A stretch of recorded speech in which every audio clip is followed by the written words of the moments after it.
തദ്ദേശഭരണ തെരഞ്ഞെടുപ്പിൽ ഇടതുമുന്നണി കടപുഴകി വീണതിന്റെ തൊട്ടടുത്ത ദിവസമാണ് ഇന്ന്. നെറുകയിലേറ്റ പ്രഹരത്തിന്റെ ആഘാതത്തിൽ നിന്ന് ഇടതുമുന്നണിക്ക് തലപൊക്കാനായിട്ടില്ല. 2010 ഇതിലും വലിയ തോൽവി ഏറ്റുവാങ്ങിയിട്ട് പിന്നീട് തിരിച്ചു വന്നില്ലേ എന്ന ചോദ്യമൊക്കെ വെറും ക്യാപ്സൂളുകൾ മാത്രമാണ്. നിയമസഭാ തെരഞ്ഞെടുപ്പിന് മാസങ്ങൾ മാത്രം ശേഷിക്കെ UDF ആത്മവിശ്വാസത്തിന്റെ പരകോടിയിലാണിപ്പോൾ. തലസ്ഥാനം പിടിച്ചതോടെ BJP നേതൃത്വത്തിലുള്ള NDAയും ഉഷാറിലാണ്. ജയപരാജയത്തിന്റെ കാര്യകാരണങ്ങളിലേക്ക് ഇന്ന് നമ്മൾ പോവുകയാണ്.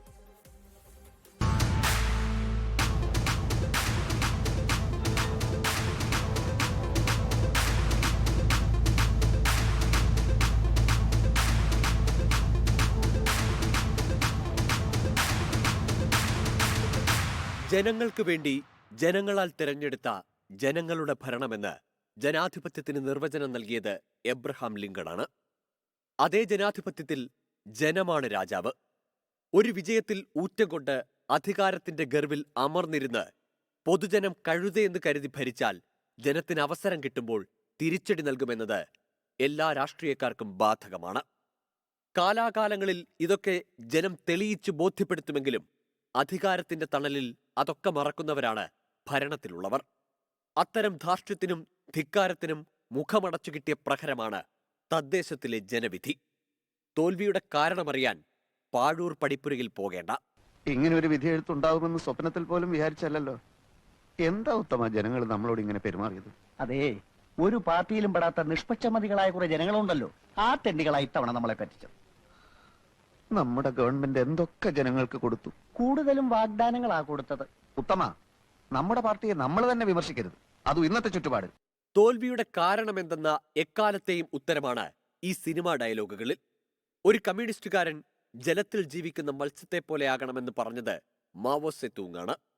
ജനമാണ് കമ്മ്യൂണിസ്റ്റുകാരന്റെ ജീവജലമെന്നും ഒപ്പം ജനമില്ലെങ്കിൽ ആ കമ്മ്യൂണിസ്റ്റ് മരിച്ചതായും മാവോ പറഞ്ഞിരുന്നു.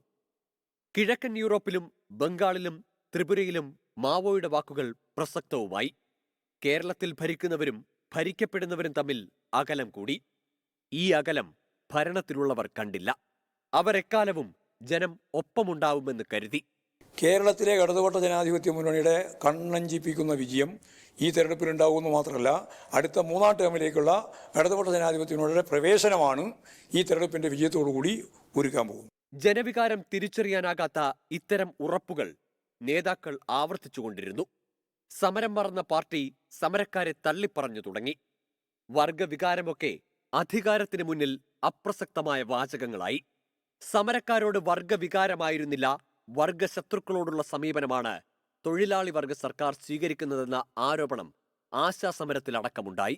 സമരം തുടരും. മുഖ്യമന്ത്രിയുടെ അത്താഴവിരുന്നും അദ്ദേഹത്തിന്റെ പള്ളിയുറക്കവും അദ്ദേഹത്തിന്റെ പ്രാർത്ഥനയുമെല്ലാം ഞങ്ങൾ ഇവിടെ ഇരിക്കും. ആ സമയത്ത് മുഖ്യമന്ത്രി കാണണം, ഞങ്ങൾ ഈ ജനങ്ങൾക്ക് വേണ്ടി പണിയെടുക്കുന്ന ആശമാരെ തെരുവിലിട്ട് തല്ലാമെന്ന് പോലീസ് കരുതണ്ട. തദ്ദേശ തെരഞ്ഞെടുപ്പിലെ ഇടതുമുന്നണി തോൽവിക്ക് എത്രയെത്ര കാരണങ്ങൾ വേണമെങ്കിലും നിരത്താം.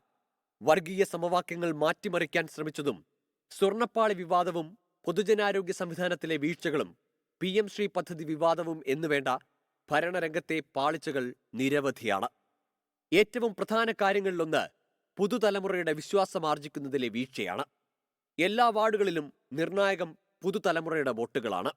അവരെ കണക്കിലെടുക്കാതെ പരിചയസമ്പന്നർ എന്ന പേരിൽ പഴയ പടക്കുതിരകളെ രംഗത്തിറക്കിയതും ഇടതുമുന്നണിക്ക് പലയിടത്തും തിരിച്ചടിയായി. ഇങ്ങനെ ഇടതുമുന്നണിക്ക് ഈ തോൽവിയിൽ നിന്ന് പഠിക്കാൻ പാഠങ്ങളേറെയാണ്. ഭരണവീഴ്ചകളെ ക്ഷേമ പെൻഷൻ വർധനവ് ഉൾപ്പെടെയുള്ള ജനപ്രിയ വാഗ്ദാനങ്ങളിൽ വീഴ്ത്താമെന്ന് മുന്നണി നേതൃത്വവും സർക്കാരും കരുതിയിട്ടുണ്ടാകുമെന്ന് തീർച്ച.